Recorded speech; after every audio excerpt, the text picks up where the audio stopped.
주시면 되겠습니다. 이제 14종 몇 가지 개요부터 이제 보도록 하겠습니다. 이제 이 부분부터는 이제 우리 또 가지고 있는 개혁교회 질서가 대체 어떤 원리를 가지고 있는가, 어떤 중요한 원칙을 가지고 있는가 하는 것을 보여주는 것입니다. 개혁교회 정치해설 14종 몇 가지 개요 부분 한 문단씩 읽도록 하겠습니다. 몇 가지 개요. 이제 우리 교회 질서에서 구체적으로 드러나는 개혁교회 질서 원리를 간략하게 살펴보고자 합니다.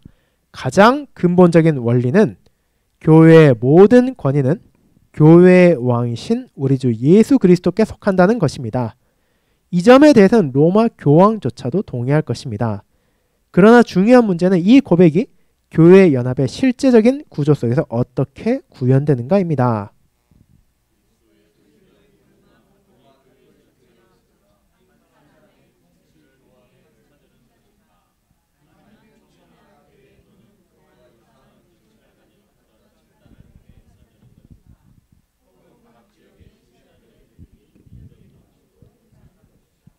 자, 이렇게 각자가 그리스도의 권위가 어떻게 교회 안에서 드러나야 되는가. 분명히 교회의 모든 권위는 그리스도께 있다라는 것은 교회라면 당연히 고백하는 내용인데, 그럼 결국 그것이 어떻게 교회 안에서 실제로 드러나는가에 대한 각자 다른 답들이 이렇게 나왔습니다. 그럼 개혁교회는 그에 대해 어떻게 답을 합니까? 이에 대해 개혁교회들은 성경을 통해 다른 답을 발견했습니다. 요한계시록에서 주 예수 그리스도께서 7 금촛대 가운데서 행하신다고 하셨으며, 이 촛대들은 사도 요한이 편지를 써야 했던 7 교회를 의미합니다. 개혁교회들은 이 말씀을 통해 교회들이 비록 그리스도 안에서 연합을 이루지만 각 교회는 자율적이며 서로에게 의존하지 않는 독립적인 존재임을 배웠습니다.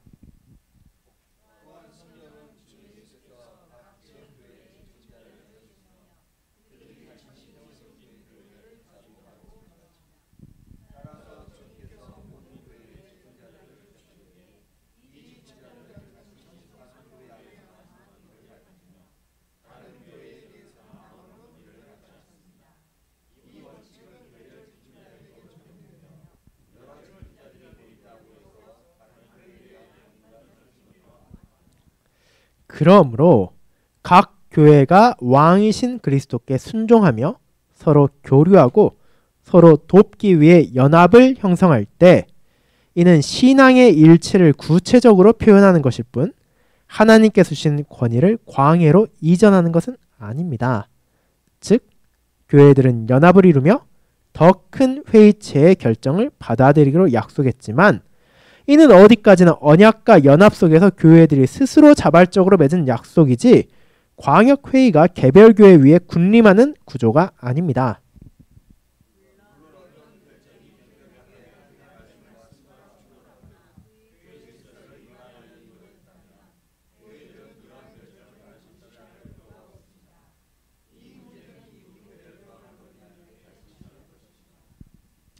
캐나다 개혁교회들이 채택한 교회 질서 형태는 장로교적인 교회 질서라고 부르는데, 이는 교회를 장로들이 다스리는 형태입니다. 각 교회는 자발적으로 연합에 가입하며 어떤 교회도 연합에서 탈퇴하는 것을 막을 수 없습니다.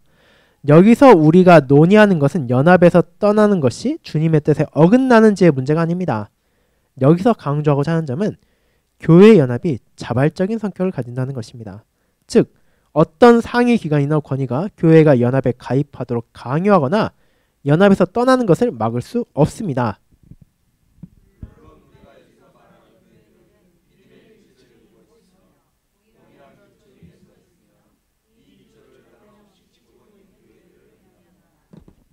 끝으로 교회 질서 항목들을 본격적으로 논의하기 전에 한 가지 더 중요한 점을 언급해야 합니다.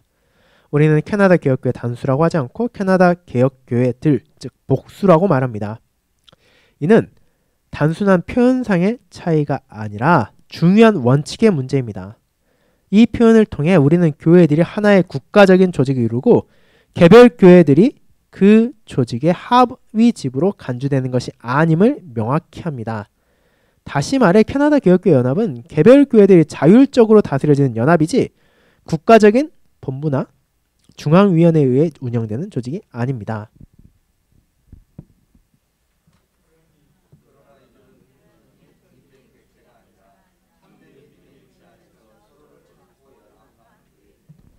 네, 그래서 이제 개혁교회 질서의 몇 가지 원칙, 이제 중요한 원칙 몇 가지를 다루고 있는 거예요. 첫 번째로는 앞서 말한 것처럼 교회의 모든 권위는 그리스도께 있다. 그렇다면 그 그리스도께 모든 권위가 있다는 것을 교회 생활하에서 우리가 어떻게 드러낼 것인가 라고 할 때 개혁교회는 각 교회들이 자율적이고 독립적인 교회라는 것을 고백하며 그 교회에 주신 직분자를 통해 하나님께서 그 교회를 다스리신다는 것을 믿는 것입니다. 물론 그 교회들이 그렇다면 다 각자 따로따로 각자 도생하는 것이냐 하면 그렇지는 않죠. 분명 교회들이 연합을 하고 그 연합한 교회들이 또 서로를 돕긴 합니다. 하지만 그 연합은 같은 믿음 안에서 신앙의 일치로 이루어지는 것이며 그 연합의 광해가 그 모든 권위를 가져가는 것은 아니라는 것입니다. 여전히 각 교회들은 스스로 다스려야 될 권위를 가지고 있고 다만 그 연합의 결정에 그 연합에 소속하는 것도 자발적으로 결정하는 것이고 또 혹시 연합에 나간다더라도 자발적으로 나가는 것인데 당연히 동일한 믿음을 가지고 있다면 그 연합 안에 속하게 되겠죠. 그렇게 해서 그 연합이 서로 결정한 내용에 있어서는 존중하고 그것이 하나님의 말씀에 충돌하지 않는다면 교회 질서에 위반하지 않는다면 그것을 따른다는 것입니다. 그렇기 때문에 여기서 다시 한번 나오는 것은 그것이 자발적인 성격을 가진다는 것을 즉 교회 질서가 그러했듯이 교회의 연합 역시도 스스로 그것을 동의하고 스스로 그것을 결정해서 그렇게 했기 때문에 그 약속 안에서 우리가 그 결정을 존중하고 따르는 것이라는 것을 봐야 된다는 것이며 또 마지막에 이게 무슨 말인가 할 수 있는데 캐나다 개혁교회 단수로 하자면 캐나다 개혁교회들이라고 한다는 이유가 무엇이냐 그 영어 공식 명칭을 보면 약간의 차이가 있습니다. 이제 캐네디안 리폼드 처치스라고 돼 있는 거죠. 원래 공식 명칭을 보면은 그럼 왜 그렇게 복수형을 쓰고 있냐 개별 교회들이 한 단체 하위 지부가 아니라는 것을 즉 각각의 교회들이 그리스도의 교회라는 것을 보여준다는 거죠. 여기랑 반대되는 게 로마 카톨릭 처치죠. 거기는 단수형 씁니다. 로마 카톨릭 처치라고 써서 거기는 단수로 써서 우리가 잘 알다시피 교황이라는 가장 큰 머리 아래에서 각각의 교회가 피라미드 형태로 하위 지부를 이루고 있는 형태죠. 그러나 개혁교회는 그런 형태를 따르고 있지 않다라는 것을 알려주는 것입니다. 이제 교회 질서 자체에 대해서 부분을 보도록 하겠습니다. 16쪽이죠. 우리 교회 질서의 여러 조항을 논의하기에 앞서 먼저 이 교회 질서 자체에 대해 언급하고자 합니다.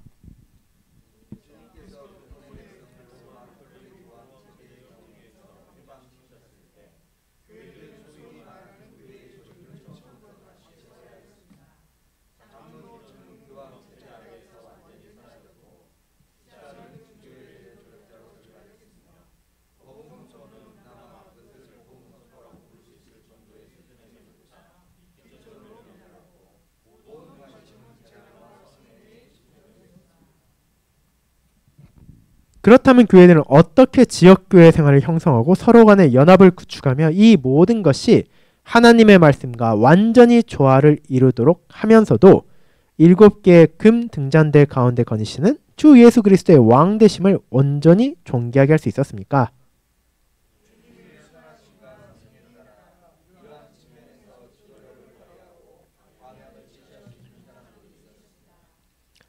제네바에는 요한 칼빈이 있었습니다. 이제 존 칼빈이죠.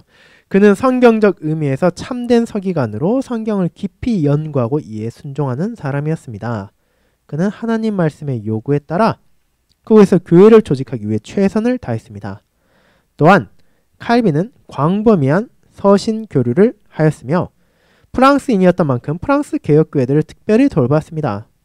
이러한 교회들은 칼빈의 원칙에 따라 조직되었으며 제네바와 프랑스로부터 네덜란드와 그곳의 개혁교회로 이어지는 흐름을 발견할 수 있습니다. 그리고 거기에서부터 우리에게로 연결됩니다.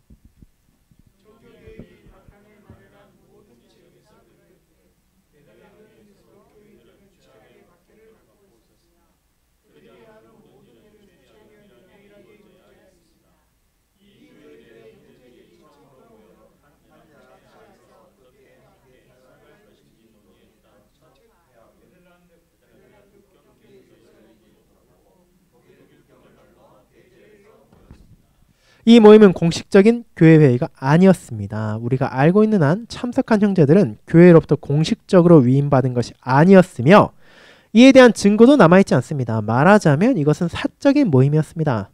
그들이 내린 결론에서 사용된 표현을 보면 이 모임의 성격을 잘 인식하고 있었음을 알 수 있습니다. 그들은 다음과 같은 표현을 사용했습니다. 우리는 이러한 의견을 갖는다. 그러므로 우리는 판단한다. 우리에게는 이것이 적절해 보인다. 네 가지 사항을 준수하는 것이 유익할 것이다. 이는 교회들이 동의하고 따라야 하는 일련의 결정이라기보다는 교회들에게 제공하는 사적인 조언의 언어에 가깝습니다.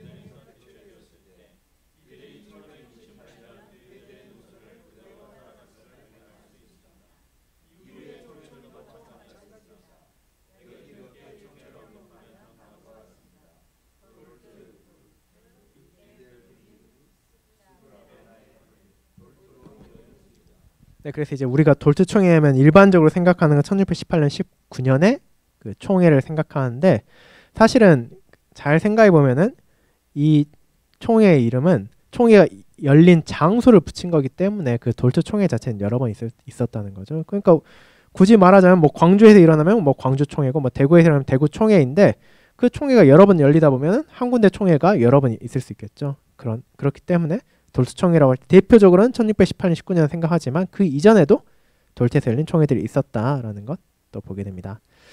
1618년 19년 돌트총회에서 형성된 연합체로서 함께 살아가기 위한 조건들은 거의 두세 기 동안 유지되었습니다. 따라서 일반적으로 이를 돌트 교회 질서 또는 간략히 돌트라고 부릅니다.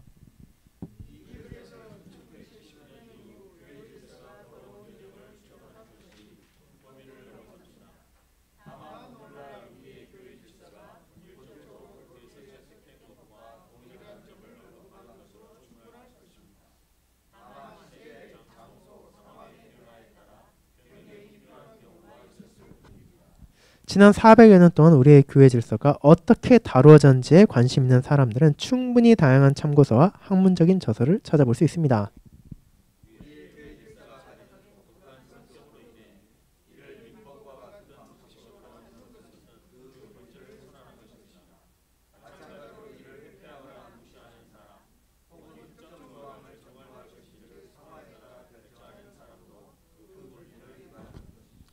네, 그래서 이 교회 질서 자체가 도대체 어떻게 생겨난 거냐라고 보는 거죠. 그래서 우리가 잘 알다시피 이제 종교개혁이 일어났을 때 사실상 기존의 로마 교회가 가지고 있던 거의 모든 것들이 잘못되었다는 걸 깨닫고 새롭게 다시 기초부터 쌓아 올릴 필요가 있었습니다. 대표적으로 직분자 체제가 완전히 붕괴되었었고 또 말씀 선포도 뒷전으로 밀려나 있었죠.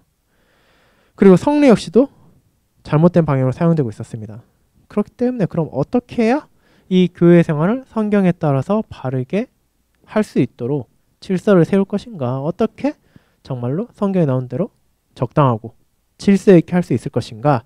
그에 대한 많은 고민이 있었고 또 그 기초를 쌓은 사람 중에 한 명이 우리가 잘 알고 있는 이제 존 칼빈이었습니다. 이제 그 사람의 그 한 명의 모든 것을 한 건 아니지만 그 뿌리를 통해서 이제 대륙 쪽으로 개혁교회가 이어지고 즉 유럽 대륙에 있는 이제 네덜란드 쪽으로 그 개혁교회가 연결되고 그 안에서 이제 그러면은 성경적 원칙에 따라 어떻게 교회를 다스릴 것인가에 대한 교회 질서가 차츰차츰 발전이 되어서 우리가 잘 알고 있는 1618년 19년 돌트 총회 때 그 결실을 맺은 거죠. 그래서 지금도 대부분의 개혁교회라 불리는 교회들은 이 돌트 교회 질서를 약간씩 변형한 것을 쓰고 있습니다.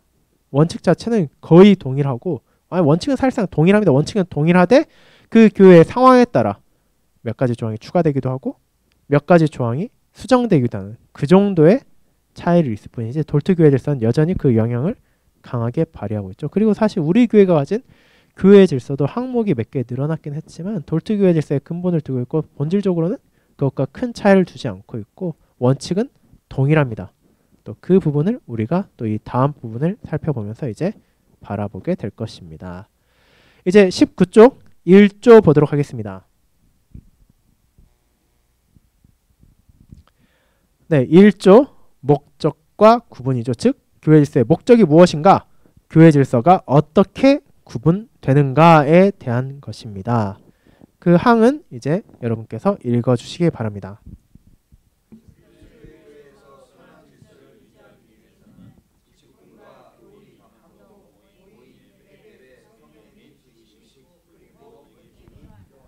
자, 이 1조 첫 번째 조항이 무엇이냐?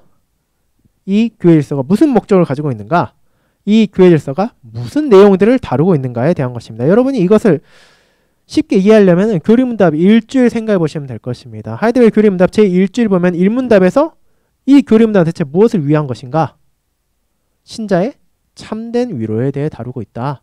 그리고 2문답에서는 그럼 이 교리문답은 어떻게 나누어지고 있는가? 우리의 죄와 비참, 그리고 우리에게 주어진 구원의 은혜, 그리고 우리가 어떻게 감사하며 살아갈 것인가 라는 세 부분으로 나누어졌다라고 교리문답 1주일에 알려주는 것처럼 교회 질서 역시 이제 제1항에서는 교회 질서의 목적과 그것을 어떻게 구분하는지를 보여준다는 겁니다. 원래 첫 번째 조항은 현재 교회 질서 74조로 되어 있는 조항으로 성경이 명령하는 바에 따라 누구도 다른 사람을 지배해서는 안 된다는 내용이었습니다. 이 조항이 다른 번호와 위치를 부여받았다고 해서 그 중요성이 감소된 것은 전혀 아닙니다. 오히려 그 반대입니다. 이제 한 가지 주의하셔야 될 점이 뭐냐면은 지금 이 개혁교회 정치 해설은 이제 캐나다 개혁교회 교회 질서를 기반으로 한 거기 때문에 지금 우리가 가지고 있는 교회 질서랑은 항의 수가 약간씩 몇 항이냐가 약간씩 다를 수 있습니다. 이제 그 부분은 여러분들 교회에서 펼쳐보면서 비교해 보시면 금방 찾을 수 있으니 그 점은 또 고려해 주시기 바랍니다.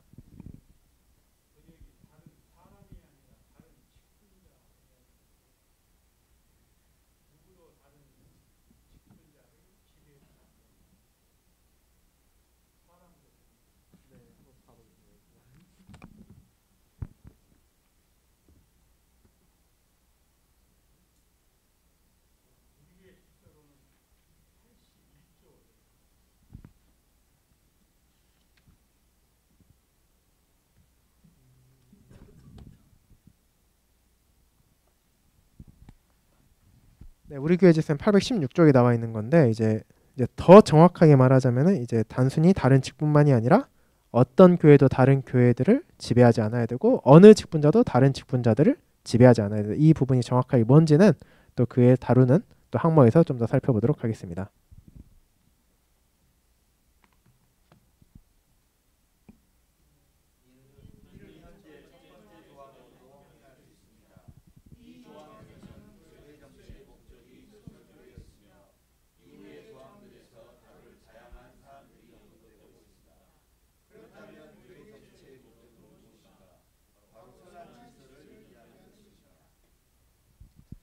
여기서 우리는 신중해야 하며 근본적인 질문을 던져야 합니다. 즉, 선한 질서란 무엇을 의미하는가?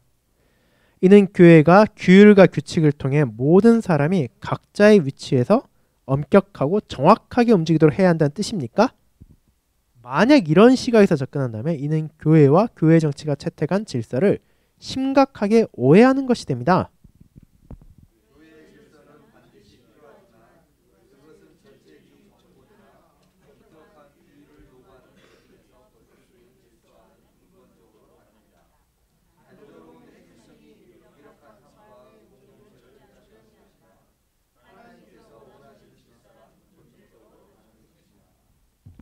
바울 사도는 고린도전서 14장 40절에서 모든 것을 적당하게 하고 질서 있게 하라고 말합니다. 이 질서는 33절에서 말하는 바와 같이 하나님은 무질서의 하나님이 아니시요 오직 화평의 하나님이시다라는 말씀에 근거합니다.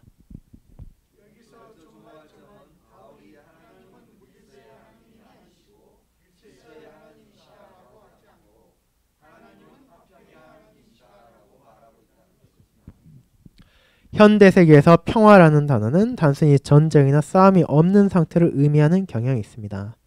그래서 우리 귀에는 평화라는 단어가 다소 소극적인 의미로 들릴 수도 있습니다. 하지만 하나님의 말씀에서 평화는 단순한 무력 충돌의 부재를 의미하지 않습니다. 성경에서 말하는 평화는 전반적인 번영과 조화를 이루는 관계로 삶이 방해받지 않고 자유롭게 성장하고 발전하는 상태를 뜻합니다.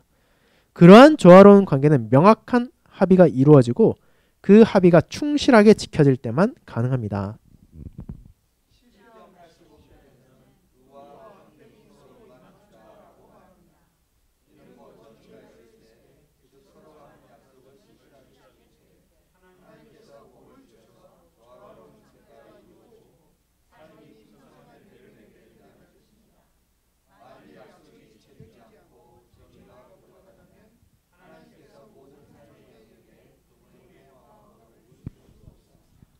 그러므로 교회가 함께 살아가기 위한 명확한 조건이 필요합니다. 각 교회가 자신에게 주어진 의무를 알고 연합된 교회들 안에서 무엇을 기대할 수 있는지를 분명히 아는 것이 중요합니다.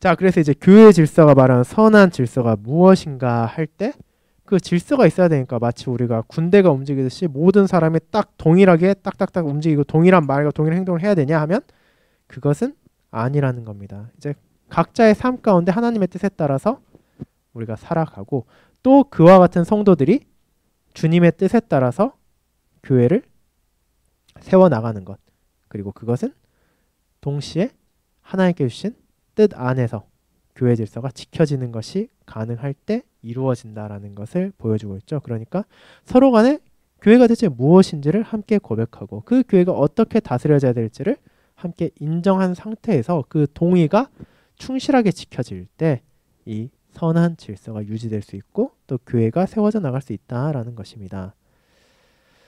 이제 각 항목들이 무엇인지를 보도록 하겠습니다. 이제 교회 질서의 목적, 즉 선한 질서를 유지하기 위해서라는 게 알았으면 이제 그런 선한 질서를 위해서 이 교회 질서는 어떤 항목들을 다루는가, 그것이 이어지는 부분에 나옵니다. 직분과 교리 감독, 교회가 자신들의 의무와 권리를 알 수 있도록 우선적으로 직분과 교리 감독에 관한 규정을 마련했습니다. 교회의 직분이 존재하는 것은 단순히 어떤 이사회가 교회를 감독하고 운영할 필요가 있어서가 아닙니다. 교회는 단순한 사회적 조직이 아니며 사람들이 스스로 이사회를 선출하여 교회 사무를 관리하도록 한 단체가 아닙니다. 교회는 그리스도의 약물이며 사도행전 20장 28절에서 사도 바울이 말한 것처럼 성령께서 직접 어떤 사람들을 감독자로 세우신 것입니다.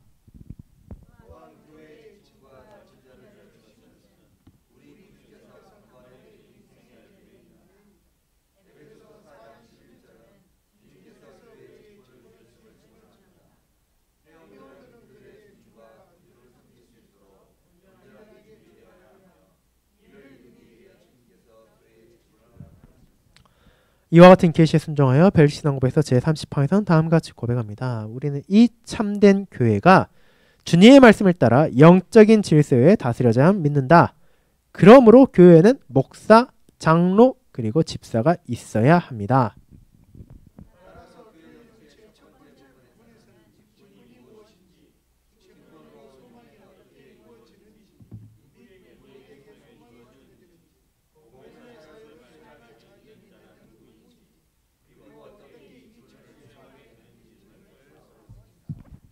본질적으로 주님의 참된 교회를 알아볼 수 있는 유일한 표제는 다음과 같습니다. 요약하자면 참된 교회는 순수한 하나님의 말씀을 따라 스스로를 다스리며 그와 반대되는 모든 것을 배격하고 오직 예수 그리스도를 머리로 여깁니다.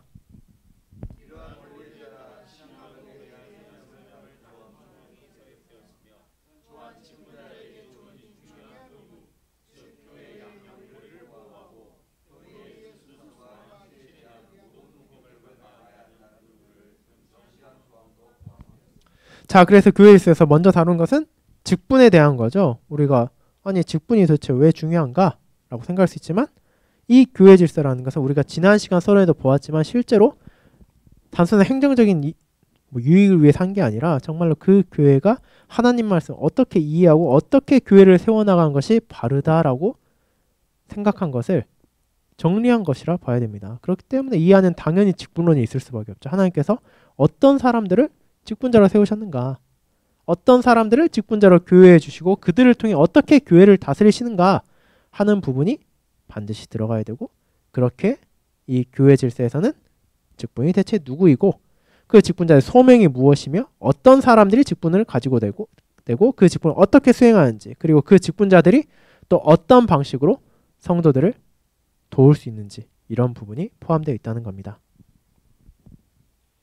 이제 다양한 모임 부분 보도록 하겠습니다. 여기서 다양한 모임은 이제 다양한 회의라고 보셔도 될 것 같습니다. 이제 교회 안에 있는 교회 회의들을 말하고 있는 거죠. 두 번째로 교회들은 연합 내에서 다양한 모임의 역할과 기능을 규정합니다. 우선 모임 자체에 대해 언급하며 이어서 이 모임들이 다룰 수 있는 사안, 자신들에게 부당한 일이 행해졌다고 확신하는 사람이 이를 시정하기 위해 취할 수 있는 조치, 대회에 참석할 대표자 구성들을 설명합니다.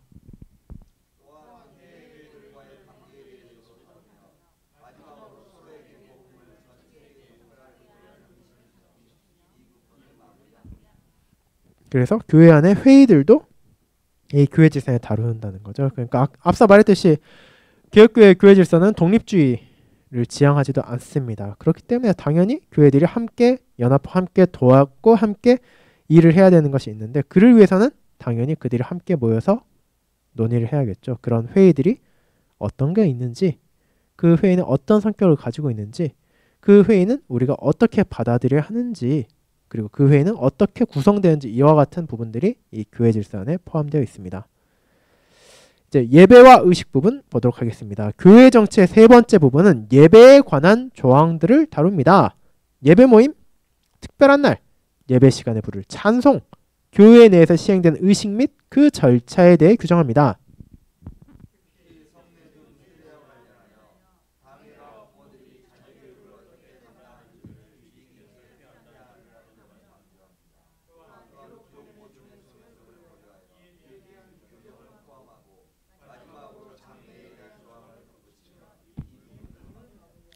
자, 그래서 예배도 결코 사소한 것이 아니다라는 겁니다. 예배 역시도 교회 질서에서 규정되어 있다는 거죠.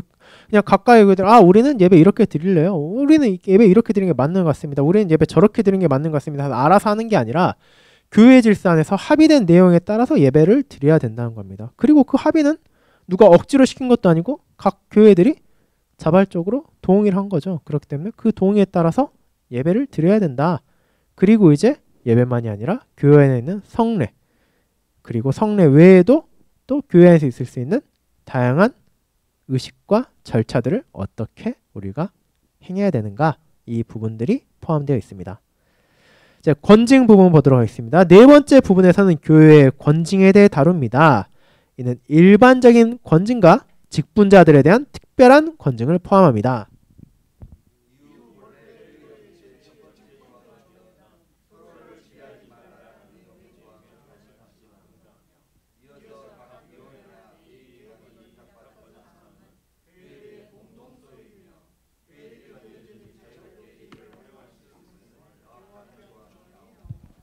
마지막 조항에서는 교회 질서가 어떻게 그리고 어떤 이유로 변경될 수 있는지 또는 변경되어야 하는지를 설명하며 전체를 마무리합니다. 그래서 교회 질서의 상당 부분은 권징에 대해 다루고 있습니다. 왜 권징을 그렇게 자세하게 다루느냐? 권징이 실제로 쉽지 않기 때문에 또 교회 안에 여러 문제가 있을 수 있기 때문에 자세하게 다루고 있는 거죠. 그럼에도 불구하고 우리가 벨기신앙 고백서에서 고백하듯이 권징이 바르게 시행돼야 한다는 것을 알고 있기 때문에 그렇게 권징에 대해 세심하게 다루고 있고 또 그 마지막에는 이제 교회 질서가 성경처럼 절대적인 권위를 가진 게 아니라 이것이 어디까지나 변경될 수 있다는 것 그리고 그 변경된다 하면은 그럼 어떤 식으로 변경하는 것이 합당한 것인가에 대한 부분을 다루면서 마무리하고 있습니다. 그래서 이제 오늘 다룬 내용은 교회 질서의 목적이 무엇이었는가?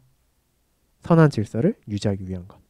그리고 그런 선한 질서를 유지하기 위해 어떤 부분들을 교회 질서가 다루는가에 대해 함께 나누어 보았습니다. 이제 다음 주 수요일에는 2조 직분에 대한 부분을 함께 시작하도록 하겠습니다. 네, 그러면은 이제 다 함께 주기도문 드리고 오늘 모임 마치도록 하겠습니다. 다 함께 주님께서 가르쳐 주신 기도 드리도록 하겠습니다. 하늘에 계신 우리 아버지여, 이름이 거룩히 여김을 받으시오며 나라가 임하옵시며 뜻이 하늘에서 이룬 것 같이 땅에서도 이루어지이다. 오늘날 우리에게 일용할 양식을 주옵시고 우리가 우리에게 죄 지은 자를 사하여 준 것 같이 우리 죄를 사하여 주옵시고 우리를 시험에 들게 하지 마옵시고 다만 악에서 구하옵소서. 대개 나라와 건세와 영광이 아버지께 영원히 있사옵나이다. 아멘. 네, 또 오늘 함께 해주셔서 감사합니다. 오늘 이제 남은 한 주 잘 보내시고 또 주일 다시 교회에서 뵙기를 기다리겠습니다. 감사합니다.